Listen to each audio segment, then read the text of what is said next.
This is the plaintiff, Samantha Pugh. She says she dropped off 156 items of clothing at the defendant's dry cleaning business, and he gave her clothes to someone else. That's right. For some odd reason, he donated all of her valuable clothes during the pandemic. This is outrageous behavior, and she's suing for the $5,000 she's now owed.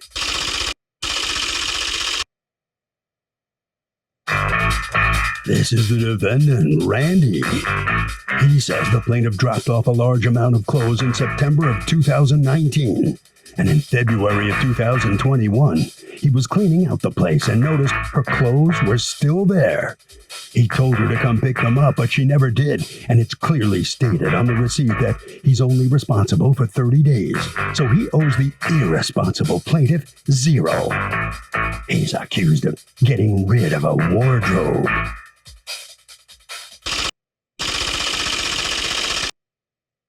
The defendant has filed a countersuit for $779.75 for dry cleaning and storage. All parties, please raise your right hands. Welcome back to the People's Court. Next case on the docket. The plaintiff says that she dropped off 156 items of clothing at the defendant's dry cleaners, and they trashed her stuff, got rid of it, and now won't pay.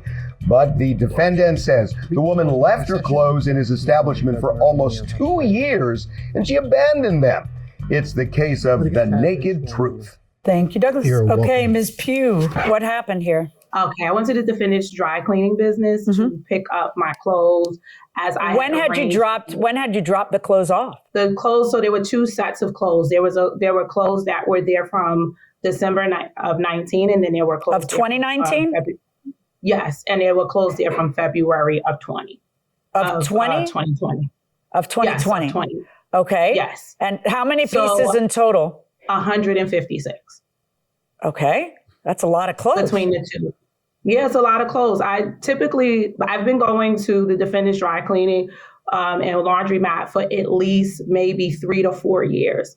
I usually do a large amount of clothes, given that I do them all in seasons. I'm a principal, so I go in and I do them in seasons. And that's an arrangement that we've had for the last 3 years. All right. So you take some clothes December of 2019, some clothes in February of 2020. Yes. And in total, it's 156 pieces? In total, it's 150. Okay. And then what happens? I went and so COVID happened, the stay-at-home orders happened. They made a phone call. They made a phone call to me around mid-February of this year to say to me, your clothes are, we are switching over our system. And we just want to give you a courtesy, which I thought was a courtesy call that your thing. Wait, stop a second. What happened between February of 2020 and February of 2021? Because I was there. I know what COVID happened, but COVID didn't stop me from picking up my dry cleaning. Yeah, and I think that's correct, Judge Million. But for us, we had strict stay-at-home orders in Nassau County. And when I called in about April or May, I said, "Are you guys open?" They said the laundromat is open, but not the dry cleaning. I said, "Okay." At which point, my daughter and I took my comforter to get washed and everything. And I said to them, "When are you guys going to be ready for dry cleaning?" And they said that we will contact you. So that was the last time. Okay, but if you went to the laundromat, couldn't you just say, I want to pick up my dry cleaning? They said that it was closed. No, well, for new stuff, but can't you just pick up what's already ready? That is not what she communicated to me. I asked her, I said, there's things here, can I drop? Are you guys open? And she said, no, we will let you know. I said, are my clothes here? And she was like, I don't think that they're here. And I said, okay, well, I'll come back when you guys open and let me know. So she said, okay, we'll give. Well, when you guys open, let me know. I mean, you've got clothes there since the year before COVID. And so at what point, right. So absolutely. And you're, the strict orders, you're not going to school, right? The school's not open. Then it's summer. And so you got the whole summer to pick up your clothing. Then it's September. Did you all open in September of 2020 back to school? No. So, okay. So when did you ever call them to pay them for the dry cleaning and pick up your clothes? They gave me a call in February. Okay. But what happened between, when did you go back to work? In September. Okay. But businesses were open before September of 2021. Right. So what efforts did you make to pick up your dry cleaning from 2019? I made that effort. What effort? The effort when I went and dropped my comforters off, I asked them when it was open, when they were going to be open. They said, we'll contact you. And the thing is that we're in constant communication. We were before COVID and the switch over. I don't understand. When did your dry cleaners reopen after March of 2020, Mr. Randy? We were never closed. There you go. All right. So the dry cleaners were considered an essential business and you were never closed. Okay. Correct. Ever. Okay. So when she's talking about going to the laundromat and being told at the laundromat, is the laundromat in the same place as the dry cleaning? Yes. We send our clothes out for the dry cleaning, but they are returned to us within 3 days. So you farm out the dry cleaning. So if she brought you something in 2019 or in February of 2020, it's going to be up there, right? Within 3 days, yes. Okay. And were you giving other people their dry cleaning? Yes. Did anybody have a problem getting their dry cleaning? No. Okay. So now fast forward to February of 2021. You folks are switching systems, so you give her a courtesy call to please come pick up her dry cleaning. Yes, we called everyone who clothing was there for more than a year. And what was it that you sent? What were the phone calls? What was the purpose of the phone calls? To let them know the clothes will be donated on March the 4th. Okay, and what did you think the purpose of the phone call, where they call you and say, lady, you brought us stuff a year ago and you haven't picked it up. Now, and maybe you haven't picked it up because, as you said, it was seasonal, you didn't really need it, but they kind of want you to pick it up. So tell me, what was the purpose of the phone call you received saying you got to pick it up, we're changing systems so you won't be able to locate your clothes? So February 21st, they gave me a call to say that that they were switching over their system. And I said, okay, so what does that mean? So they said that we're not taking any action immediately. We're making courtesy calls to everyone to let them know that it was here so that you guys can get to the point where you can get in and get. I don't know what that means. If they're paid, they actually paid somebody to make the phone calls. I don't think they're going to pay somebody to make the phone calls to tell you don't have to do anything. We're just calling you to remind you of something you know. That doesn't sound believable, well, Mr. Randy. Will you tell me what the purpose of the phone calls were again? The phone calls were made to everyone who had clothes there for more than a year to let them know that we were donating the clothes come March 4th, if not picked up before then. Okay. And you actually hired somebody to do that, right? Yes. I was hired, Noah Paz, and you have an affidavit from him saying he was hired to make phone calls to customers who haven't picked up their laundry or dry cleaning in over a year. I made calls to a host of people, including Samantha Pugh, on February 21st and again on February 28th to let them know by March 4th their clothing would be donated, if not picked up. Can I ask you something? You say that all they did was call you and say, nah, we're just checking it. But, why would the dry cleaners call you and say, yeah, we're just checking in. You don't have to do anything. We'll just keep calling you for years until, come on. Well, and Judge Millian, I understand that question. But the thing is, there was not an urgency. He never said March 4th. And I explained to him. The ticket you get says you have 30 days. And if you leave something there 30 days, it is gone. That's what the ticket you have says, right? Absolutely. So he called. They don't give us a ticket. They send an email receipt. So when he called, I said to him, because I had just been in a major car accident, and I said to them, I can't. So when do you need me to come and get it? He said, I'm extended courtesy calls. I'm going to call back in another week. I asked him, what was the last day that I could come and pick it up because I'm unable to move. So he said to me, he was like, don't worry, I'm going to give you a call back next week and I'll check in and see how you're feeling. And again, this is the type of relationship that I've had with the dry cleaner. He's like, I'm going to call you back next week. Okay, who said that? This is a kid he hired to make the phone calls. That's who right, exactly. Okay, exactly. But why don't you just pick up your dry cleaning? Because I couldn't, I was unable. Why don't you have it delivered? Why don't you have somebody else pick it up? That was not, when I asked him what was the options, he said, we will call you back. You're a principal of a school. You know what the options are. When do you donate the clothes, Mr. Randy? March 4th. All right. And then when do you hear from her to say she wants $5,000? Probably a month after that. So it's not until April. And what does she say when she reaches out to you? I want my clothes. And, and I told her we had them there for almost 2 years. Yeah. And we donated them. Yeah. And I did not. Did she leave 156 pieces of clothing? She left a lot of clothes. I'm not sure the exact count. Was it summer clothing, Ms. Pugh? It was summer into fall clothing. Right. And when the gentleman or the kid or the person called, that might be, I guess that's why you didn't go pick up the clothing, because you didn't really need it since you weren't working. But how does that translate to he has to pay you $5,000? Because one is I didn't call him a month later to demand the clothes. I let the person know on February 28th when he called again. I was like, I have been in a car accident. I don't have anybody here. I'm by myself. I don't have anybody here. What are the other options? He said, he said, call back. I said, okay, well, let me see what I can do. I called back. I said, I have somebody who can come and pick them up. In fact, they'll drive me there because now I can walk and I can do all these things. Because I got into a major car accident on January 7th. And I explained this whole thing to him on February 28th. And I said, I will be there next week because I will be able to walk and then I will get somebody to bring me there. The gentleman said, okay, that's no problem. When I got to before I got there, I called to confirm. The young lady who always works there, who I always deal with, she said to me, the clothes will be ready when you get here. I said, perfect. So I came and I said and she was really frightened when she saw me. And I said, is everything okay?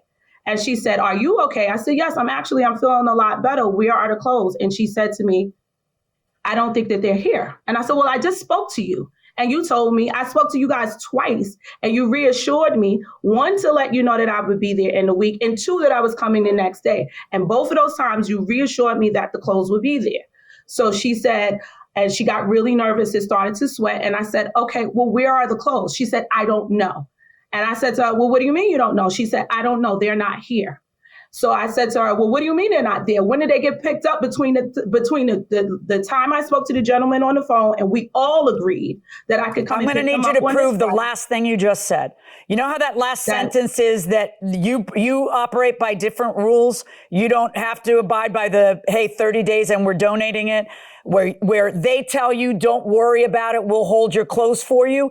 The affidavit that he's given me from the gentleman who made the calls doesn't say that. He says the opposite of that. Well, what I'm going to need from you is proof that you didn't have to abide by the March 4th deadline, which was a very generous deadline, considering it's supposed to be 30 days after drop. They never gave me, Judge Milian. No, I'm going to need you to prove that they somehow, I don't know, an email, a letter, something, something. But you're wanting me to, you're trying to persuade me that the common rules of logic, number one, and the rules of the game in this industry, number two, and the rules of this dry cleaner that was emailed to you, number three, and the rules that would appear to exist based on Noah Paz's affidavit, number four, that they don't apply to you, which is fine if you can prove that, because watch this, Mr. Randy, did anybody ever tell her that she could just come when she wanted? No. Okay. So I have a witness. I have a witness who was there with the conversation because I had it on speakerphone because my daughter was the one who was going to take me there. They never said March 4th. They agreed. Hold on one second. And I'm not saying that they agreed. Your daughter was the one who was taking you there. So she's a witness to the phone call when? On the day that she was going to take you there? Where the lady says, we'll have it ready for you? The day before, absolutely. The day before. We'll have it ready. All right. But that lady clearly doesn't know what she's talking about because by then it's March what? But I didn't know that. No, I know. Right. And that's March what? I don't know that because that's March what? Employee. That's March what? That was around March 1st or March 2nd. And the reason when did you guys given me just a second? You say it was March 1st or March 2nd that your daughter took you to go pick up the clothing, correct? Yes. All right. Do you have proof of when the clothing was donated, Mr. Randy? Yes. We donated it March 4th. March 4th to a homeless. Correct. March 4th. And when I called the Better Business Bureau, and according to Better Business Bureau and the laws of Nassau County, they also said that I had 6 months. So when I began to talk like that, that's when things started to change because I didn't know. Wait, who told you you had 6 months? Wait, stop. Who told you you had 6 months? I looked up New York dry cleaning laws. So it says 6 months after, and they have to do their due diligence. When I did eventually get in touch with You don't think it's due diligence to hire somebody to call you and say you got to pick up your stuff? I think it's due diligence to do that. But I also think it was bad customer service to agree with me that I could That's the part you got to prove. He says nobody agreed that with you. He says that is not his policy. That's not what he paid this person to do, that the person was there to make phone calls and tell everybody you got to pick it up. So now I just want you to prove that part. Prove the part they where called me twice. Right, they're calling you twice not to scratch an itch. They're calling you twice to tell you to pick up your stuff. And you got there too late. But the thing is, had they told me that it was under any... Ms. Pugh, I'm not going to order this man to pay you $5,000 for clothes that you left there for almost 2 years, for a business that never closed. Okay? I'm not going to do that. Why was that? And I know why you didn't pick it up, with all due respect, Ms. Pugh. I'm sorry, but, it kind of stands to reason that the reason you didn't pick up your summer to fall clothing is because you weren't working yet at the school. It stayed in 2020. Right. So it stayed in 2020. Then you wore sweatpants like the rest of us. It stayed in 2020, stays in 2019, stays in 2020. You don't pick it up. I went back to work. Okay. Judge Million, now I have a counterclaim against you for $685 for storage fees. Why storage fees? Well, we kept them for almost 2 years. So? Taking up space. Yeah. Right. But nobody ever agreed to pay storage fees, did they? No. Right. Okay. And then you want your dry cleaning fee. Well, that's interesting. You want the $94.75 of the dry cleaning fee because you dry cleaned it. Yes. We did pay a third party to do the actual dry cleaning. Okay. Ms. Pugh, you left stuff there for 2 years. Okay? That's the bottom line. You're not on a good legal ground. You're just not. I'm sorry that you're in this position, but when you leave dry cleaning at a dry cleaner's for a year and a half taking up their space, a year and a half, almost 2 years, taking up their space, and it's a big shocker that they got rid of it at some point after that you admit that they called you twice. Your best argument is, but they told me that not to worry about these phone calls because I'd be able. Well, that doesn't stand to reason because the point of the phone calls is to worry you. So you have the very hard job of persuading me that the rules don't apply to you. And you have nothing in writing from them, and they're denying that anybody ever gave you a pass. And you really don't strike me as somebody who was too worried about the clothing because you weren't using it yet and you hadn't picked it up in 2 years. So I am not ruling in your favor for $5,000. And ironically, I am ruling in his favor for the $94.75 because you hired him to dry clean and he dry cleaned. So he's the one who's actually out the money. That's my verdict. Well, instead of getting $5,000 from the defendant, the plaintiff has to pay the defendant some $94. Ms. Pugh, I know you're shocked at this, but number one, $94 to pay for dry cleaning for 156 items. That sounds cheap to me. Am I right? What do you think? Yeah, I think that sounds cheap, but I believe that it was, that sounds about cheap for 156 items of clothing. Well, you're going to have to go buy a new wardrobe. You're out 156 items. That's what it looks like. That's a lot of clothes. I'm sorry for you. A whole lot of clothes. Maybe you learned a lesson. Now. Don't do that again. Okay? No, don't take people's word for it items. when they tell you that you have time. Wow. Don't take people's word for it. Get it in writing. That's what I learned. Well, no, okay, very good. You've learned something about this. Randy, let me ask you, is that all you charge for dry cleaning for 156 items, less than $100? Well, we're very competitive, and I don't believe it was 156 items, or we would have definitely charged more. Oh, okay. All right. Well, anyway, you're off the hook. You're going to get that money, $94 from her. I'm sure you're satisfied. Yes. Because you don't have to pay $5,000. Satisfied. All right. Thank you very much.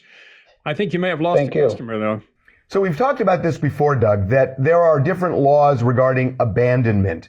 If there's no stated abandonment rule in a deal like this one, there is a stated rule. And the stated rule is you got 30 days to pick up your clothes, as long as that is made clear in the dry cleaning establishment. And that happens to be kind of a common practice.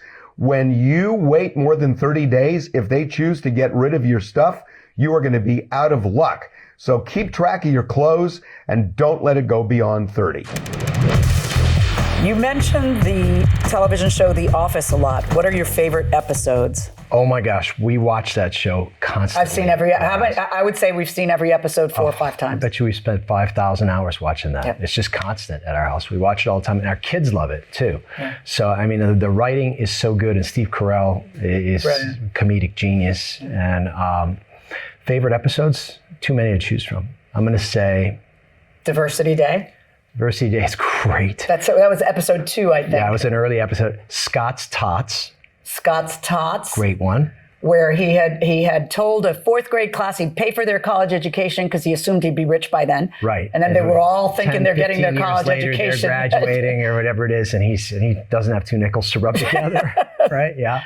But it's so funny because you and I, sometimes we speak back and forth in lines and cliches from that show. I take the show so seriously that my iPad, I've been carrying this around. These stickers are actually getting a little worn out. They are getting a little worn out. I've got Kevin here with the chili. I've got Stanley playing basketball. Yeah. So yeah, I do love The Office. Maybe a little too much.